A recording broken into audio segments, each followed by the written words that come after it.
February 1ರ ಭಾನುವಾರವೇ ಕೇಂದ್ರದ budget ಮಂಡನೆ ಆಗುತ್ತೆ. 9ನೇ ಸಲ ಬಜೆಟ್ ಮಂಡಿಸ್ತಾರೆ ಕೇಂದ್ರ ವಿತ್ತ ಸಚಿವೆ ನಿರ್ಮಲಾ ಸೀತಾರಾಮನ್. ಸ್ವತಂತ್ರ ನಂತರ ಕೇಂದ್ರ ಸರ್ಕಾರದಿಂದ 80ನೇ ಬಜೆಟ್ ಇದು.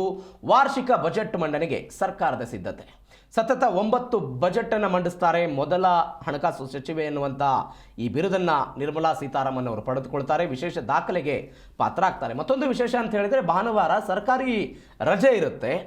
ಅವತ್ತು ಬಜೆಟ್ ಮಂಡನೆ ಆಗುತ್ತಾ ಏನು ಎತ್ತ ಅನ್ನೋದ್ರ ಬಗ್ಗೆ ಕೆಲವೊಂದಿಷ್ಟು ಗೊಂದಲಗಳಿತ್ತು.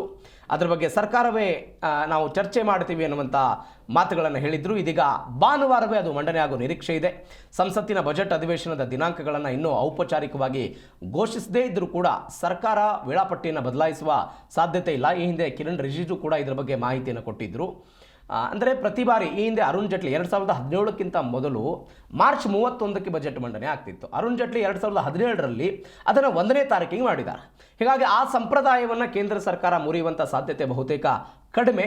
ಹೀಗಾಗಿ ಭಾನುವಾರವೇ ಈ ಬಾರಿ ಕೇಂದ್ರದ ಬಜೆಟ್ ಮಂಡನೆ ಆಗೋ ಸಾಧ್ಯತೆ ಇದೆ. 8ನೇ ಬಾರಿಗೆ ನಿರ್ಮಲಾ ಸೀತಾರಾಮನ್ ಅವರು ತಮ್ಮ ಬಜೆಟನ್ನು ಮಂಡಿಸ್ತಾರೆ. ಇದು ಸ್ವತಂತ್ರ ನಂತರದ 80ನೇ ಬಜೆಟ್ ಇದು.